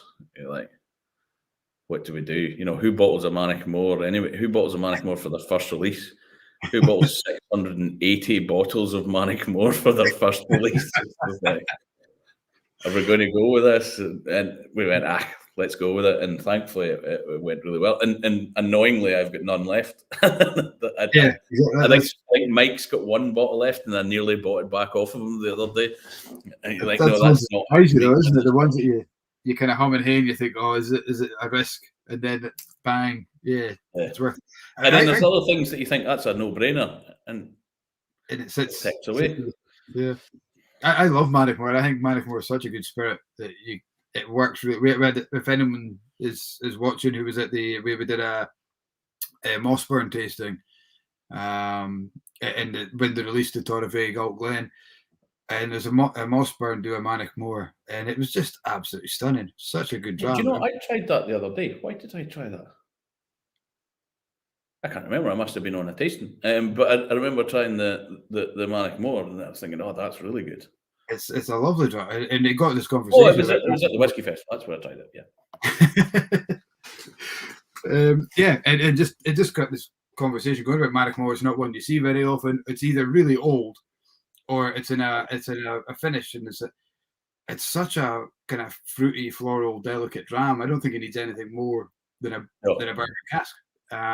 To have it finished in 2 months, probably like your port pipe there. I think anything longer, you lose that spirit. Yeah, I mean, unfortunately, we didn't get to try it before it went in, so we've no idea. You know, but I think it worked well. I say I'm a big fan of Manic. I remember like when we were looking down the list of samples or list of casks, and I went, "Oh, Kate, I want the Manic Moor," and Kate's like, "You sure?" Because her experience of Manic Moor was Lochadoo, you know, which, you know, it's the only whiskey I've ever seen go around. You know, the little tasting cups go around 4 people in Dufton and still not be finished. Just,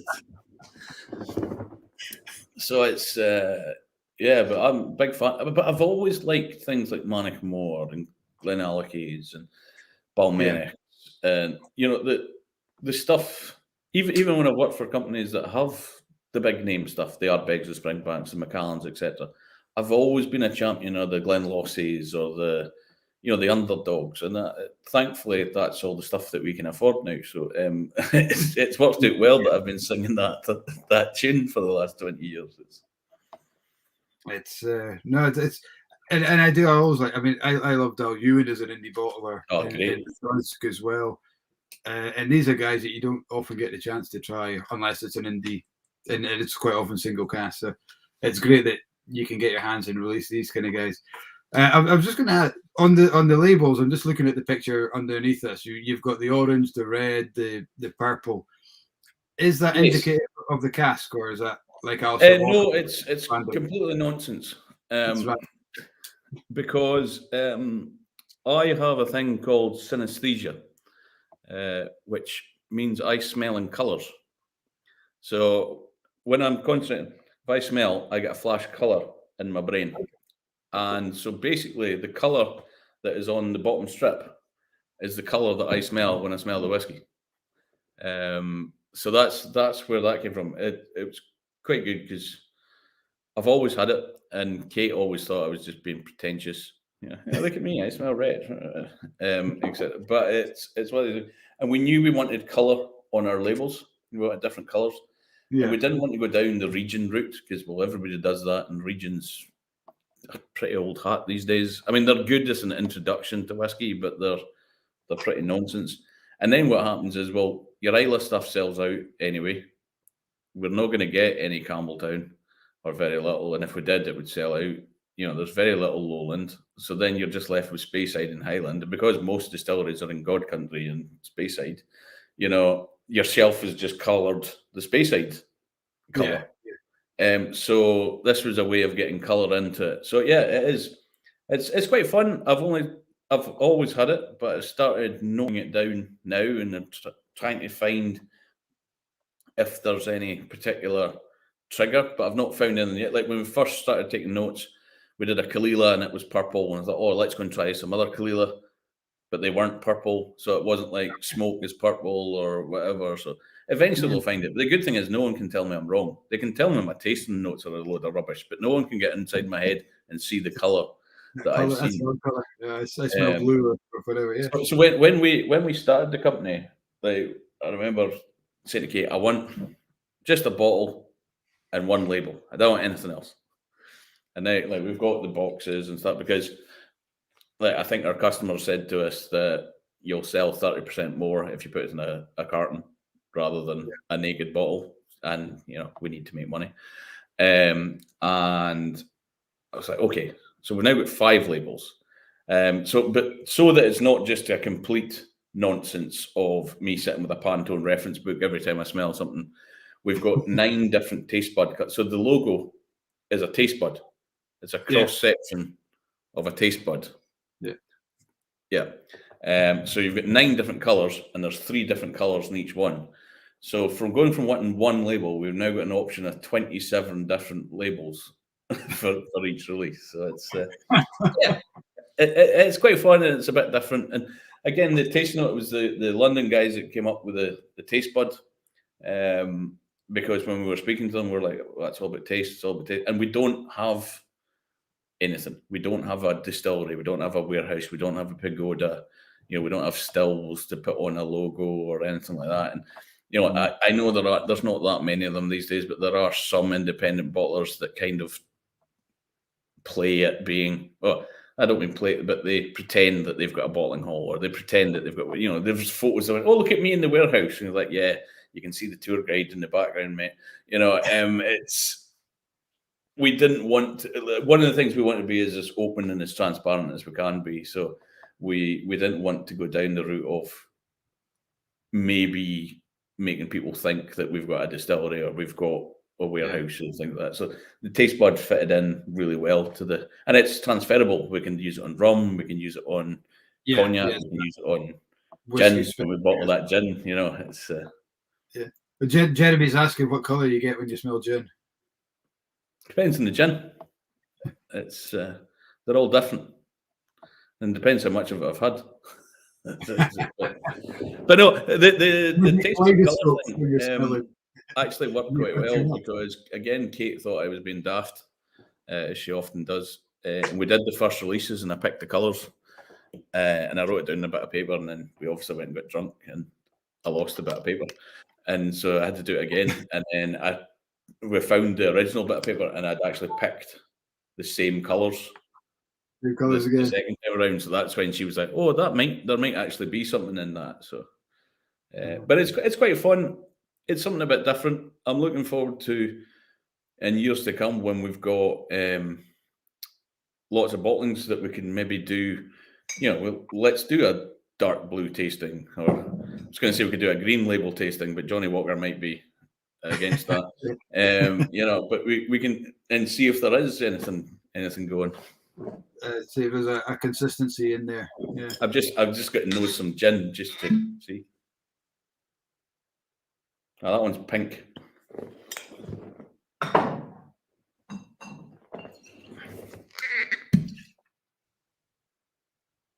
That one's green. So yeah, it's not. It's you can't say gin is one colour. Yeah. So. What did you call it? Synesthesia. Synesthesia. This is actually wired up slightly wrong. And again, I never knew it was a thing until I was in a bar in Japan speaking to Dave Broom. I mean, how wanky is that sentence? But I was like, "Oh, I smell in colours," and he's like, "Oh, you've got synesthesia," and so that's where it got. Dave Broom diagnosed me. Outstanding. So, yeah. But more people have it than you think. And since I've been doing these tastings, I've spoken to people. There was one guy who smells in lines, so you'll smell something and it'll either be a straight line or a squiggly line or a dotted line, depending on what he smells. And there's I think it's 2%. I need to check the facts, but about 2% or something of the population have a form of it. Some people will read letters in different colours. Or some people will hear a doorbell and smell bacon, or it's just because you're kind of wired up slightly wrong. So that lad who smells lines, there's a marketing thing for that, isn't it? That you can imagine some labels coming out of that one. Oh, I can imagine. Yeah. In fact, actually, years ago, when probably about 10 years ago, it was with Kate, and her and her mum are quite arty and stuff. And I remember I described Bruichladdich 10-year-old to them in colours from my nose, and Kate's mum actually painted it. It was quite cool. I always thought it might be quite a fun tasting to do. Is just to stand up and throw paint on a canvas and go, as I paint the tasting notes that I'm getting in my head. So you ever have you ever after a night out or something, he smells and it's just a kaleidoscope, just rainbows and all mixed. One thing I need to actually try doing is blending and seeing if the colours, if I take a green and a blue, or no, a green and a yellow, do you get blue? But no, it's all just madness. But it's a bit of fun. It's only when I concentrate. It's not like I'm walking down the street and there's just like flashes of colour. You're driving the car and you go past a field that's just been spreaded with muck and go, oh, it's just colours. Something like that. Although I might use that if I get into an accident. That's my defence. Here's John Wismolden. Is that if you does it work the other way? Does it, if you see a colour, do you think of a whiskey as well? Does it work that way? I've not had that. Although I did have a very proud parenting moment the other day. We were walking up past Springbank, because my house is just next door to Springbank, and my boy, who's 6, they were peating. The kiln was going, and it was reeking of peat. And he's like, "That smells like the purple one." I was like, "Oh," and the purple one was the Kalila. I was like, that was a proud moment. That's where you know he's in the right family. He's going the right direction. Yeah, probably the wrong direction, but. Great. So have you got 2 boys? Or? Boy and girl. Joe's nearly a year and a half, and Zach's 6.5. And already got a nose on him, so that's good. He likes to nose different things. So, we'll need to start getting locks in a few years' time. Yeah. On the whiskey cabinets. Aye. Leave the gin one open. He'll be fine. Aye. But no, it'll be interesting to see how things go. Again, what will we be drinking with Zach in 10, 12 years' time? Because we forget when you've been in the industry 20 odd years, like a lot of the time people keep going on about, whiskey distilled in the 60s was phenomenal. And it was. All the stuff that I've drunk, most of it was pretty good. But 20 years ago, the 60s was 40 years ago. So now 20 years ago, it's... and there is that gap because the 80s there was nothing being distilled. So then there's a gap. There's nothing really in the 80s coming out now. And then you've got the 90s stuff. So it's, and you forget. We're doing a tasting tomorrow night in the cinema. We're doing, me and Kate, we're doing 3 Japanese whiskies before watching Lost in Translation at the cinema.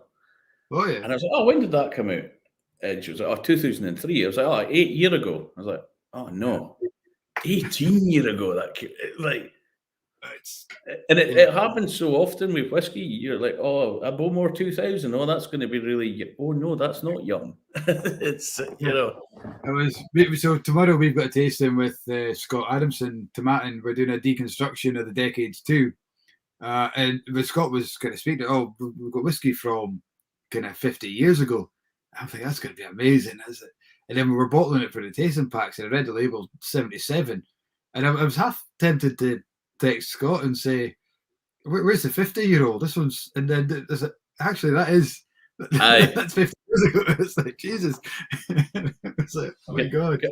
One to wind Scott up with is like, I do love Scott. He's a great guy, and I love Tomatin. I love the decade stuff, but totally illegal packaging, because you shouldn't have more than one.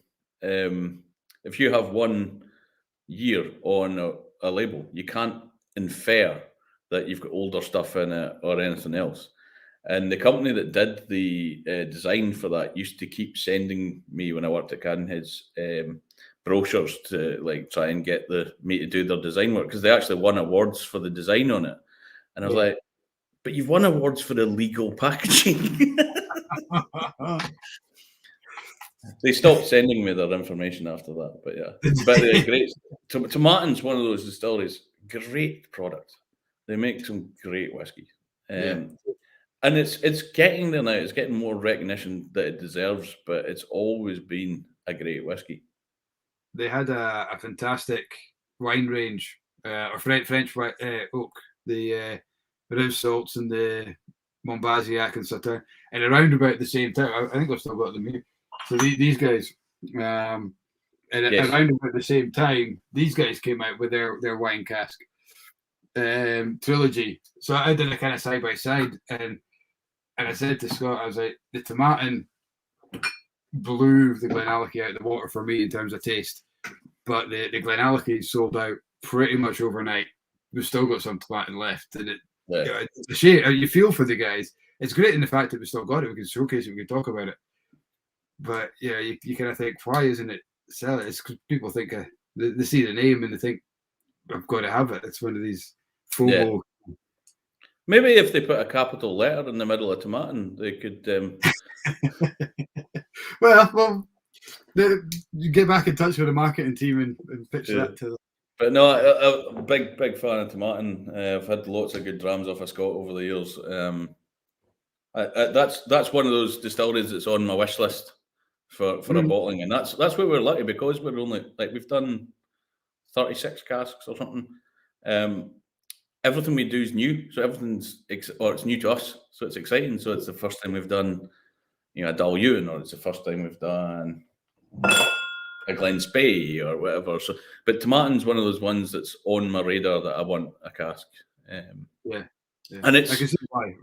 and it's possibly on, when I say on my radar, it's on my radar of, and this is no offense to Tomatin, but it's on the radar of possibly achievable casks, unlike. But you're going to be outpriced, or I got an email today from someone wanting to buy casks off me. Said, I want a sherry cask Ardbeg, or if not an Ardbeg, I'll take a Laphroaig. Yes, because if I had one of them, I'm sure I'd be selling it on to somebody else. I'll just pull it out my arse. Yeah. Jesus. It's interesting when you speak to people, try to get into it, and what expectations they have compared to what is.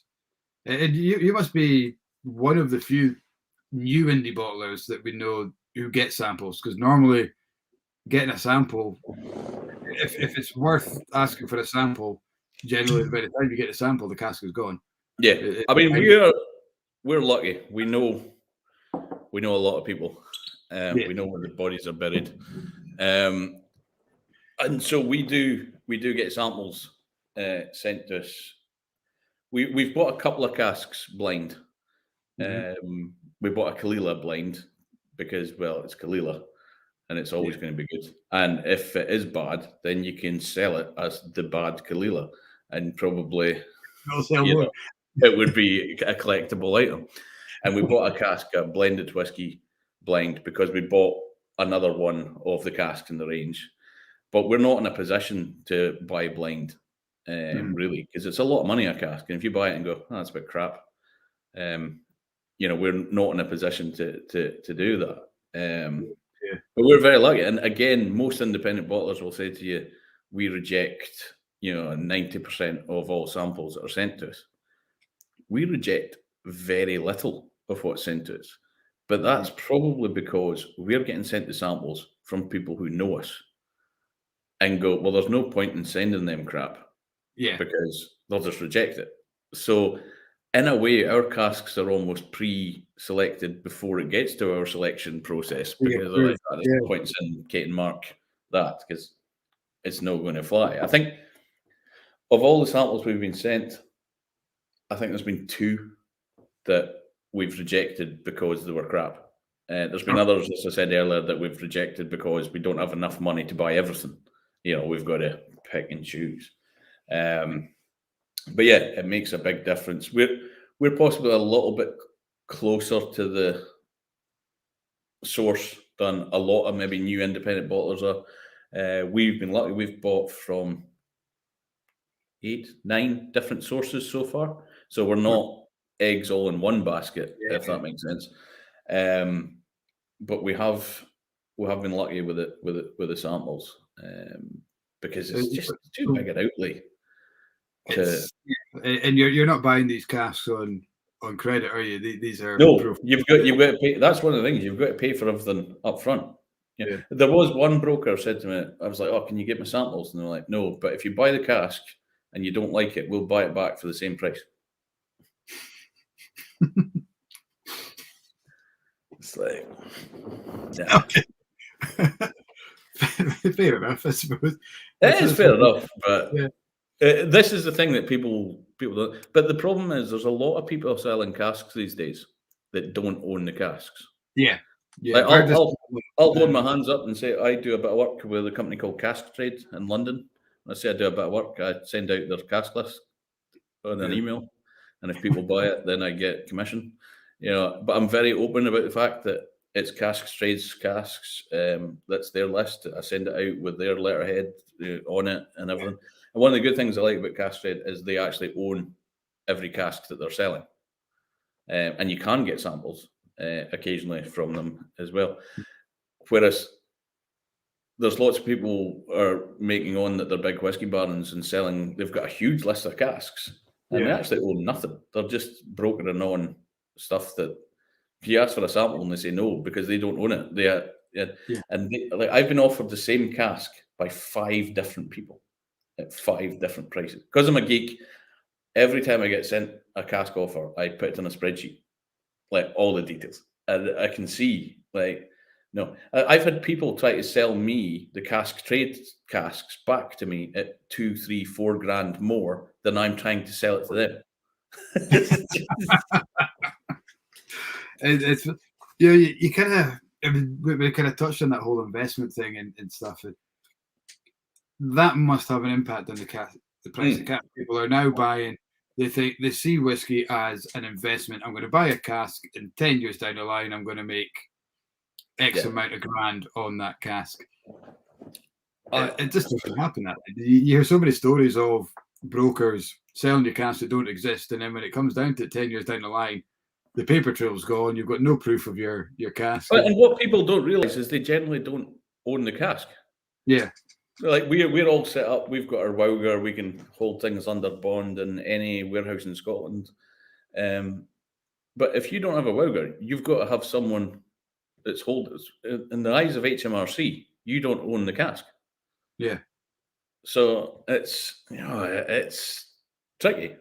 I'm sure if you had a good enough lawyer, you could fight it. But it's if the company doesn't exist or is bankrupt, then good luck getting your money. They just turn around you and say, we went to sample your cask and there must have been a leak. It's empty. I remember when I worked at Duncan Taylor, we had a load of casks on Isla at I think it was at Bruichladdich. Yeah, it was at Bruichladdich. And we were at Limburg Whisky Festival, and Jim McEwen was there. Being Jim McEwen, great guy, etc., etc. And people were going, "Oh, you should try the stuff that's on Jim's stand. Absolutely amazing. He's got this old Bowmore, he's got this, he's got that." And we went there and looked at the bottles. They're our casks.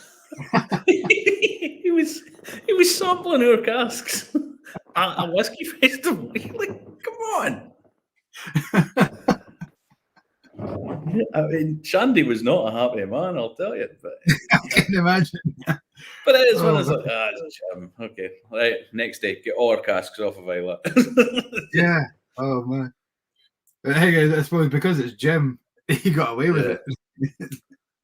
Although that said, there used to be a cask of Ardbeg in one of the Springbok warehouses that was really good, and I was like, I can't remember who I was showing around, and I was like, there used to be a really good cask of Ardbeg over here, and it's moved, and it turned out it was Ollie's, and they'd bottled it. It's like, oops.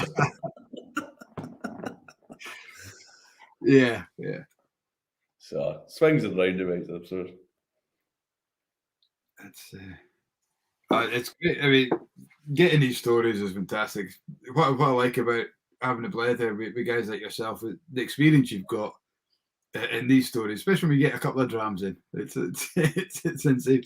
And the whole idea of the Blether is it's basically you and me sitting at the bar having a chat, and that's what we want to open people up to and say, ask your questions, and there's no fear, there's no brand attached to these Blethers. No. I mean, obviously, I've got a brand, etc. You've got a brand, but that's the thing.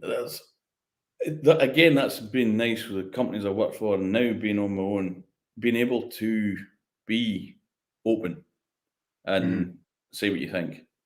You know, like me and Kate were saying, we don't have to toe the party line. Well, we do, but it's our party. You know, it's I think I always remember I sent Jenna and Cameron up to Speyside for the festival one time, and they were at the Craig Hotel, and Cameron was doing the tasting, so Jenna went to the bar, and some rep from one of the big companies was at the bar, and she was, I think it was a Dalyun 16 Flora and Fauna that she bought, and the guy was like, "Oh, you're not buying one of your own?" Like, "Oh." So, "Oh, we'd get in trouble if we didn't buy one." And she turned around and showed him a text message from me saying, "Listen, my boss said, try as much different stuff as you can, because like the only way you can know about independent bottlings is to try the distillery stuff, and try other things.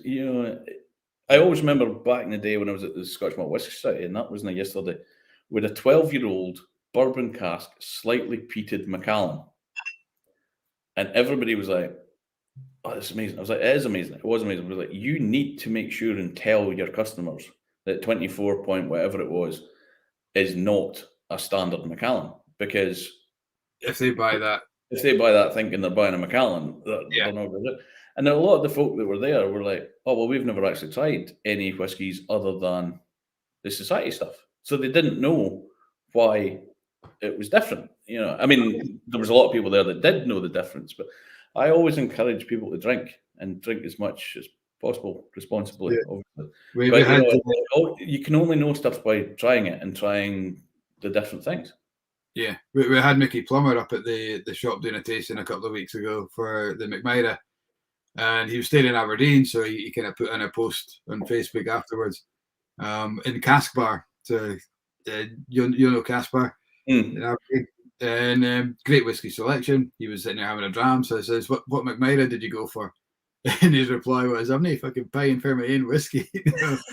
Yeah, right then. It was like, why would you go to a bar and pay for something you've got bottles of at home? I know. It is. Yeah. It is quite fun. You've got to do it once or twice, but then the novelty wears off. Again, it used to be when I lived in Dufton, it was a vicious circle, and it was only me that missed out. Like, I worked for Duncan Taylor. I would sell bottles to Mike in the whiskey shop. He would sell them to the Royal Oak, and we'd go in and drink them. And you're like, why?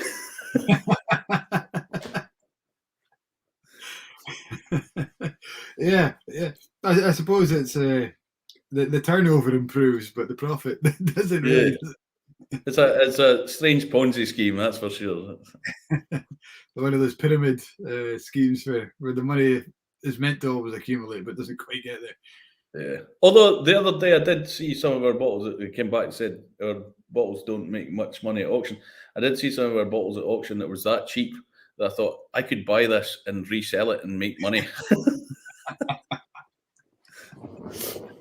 But I didn't. So when you get samples, who has the final say? You or Kate? Kate always says I have final say. It's never been challenged yet. We've always agreed.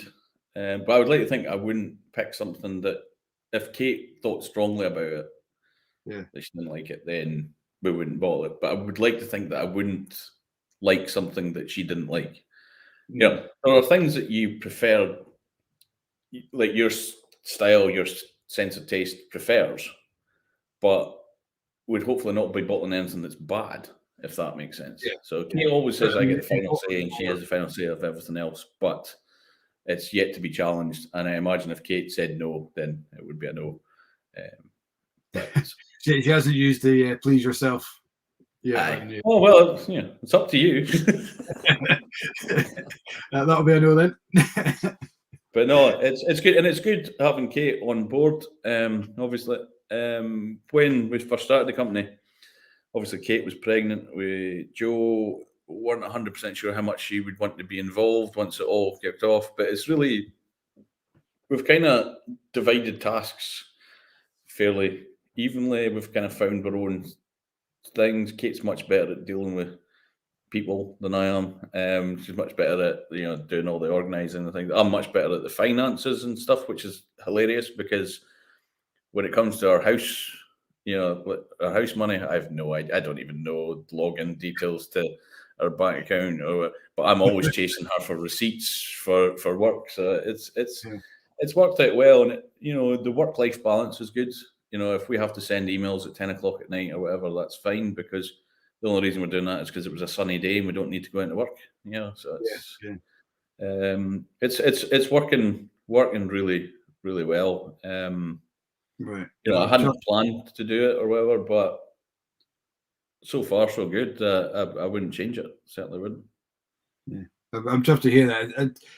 I only hear good things about what whiskey from, and like I said, I haven't had the chance to delve too much into the whiskey itself. I've had a couple of nips at the bar kind of thing, but after tonight, I'm determined to get more of it, whether into my bar or into my house. Yeah, so I'm going to be drinking more of it. We're just about in 2 hours, which I think might be pushing the boat out for even the most stalwart of the Blether followers and the Malt Whiskey fans. The Specialists Rangers are winning. I think some of us Aberdonians might want to go and find a bus to jump under. So we'll call it a night there. Yes, well, thank you very much. It's been a pleasure. It's been so much fun. I can't thank you enough. A great insight, not just into you, but what whiskey and the indie bottling trade as well. Let's say you've had, I dare say, quarter of a century years experience in indie bottling, which must be quite unique.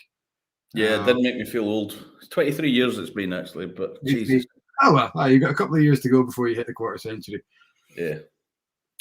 Talking of quarter centuries, I see when I googled Mark Watt this morning, just to kind of brush up, we had the Scottish Cricket World Cup. Yes, I've been getting a lot of that. I reckon we might need to sponsor him.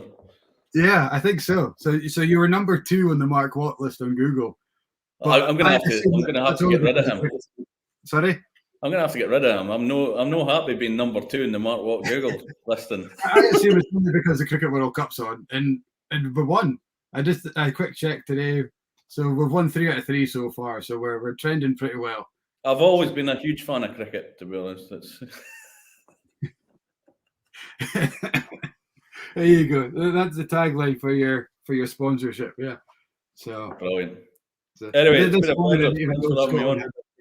And hopefully we'll catch up in person soon. Slange. Cheers. Cheers, Mark. Slange. All the best. Cheers, guys. Thanks for watching.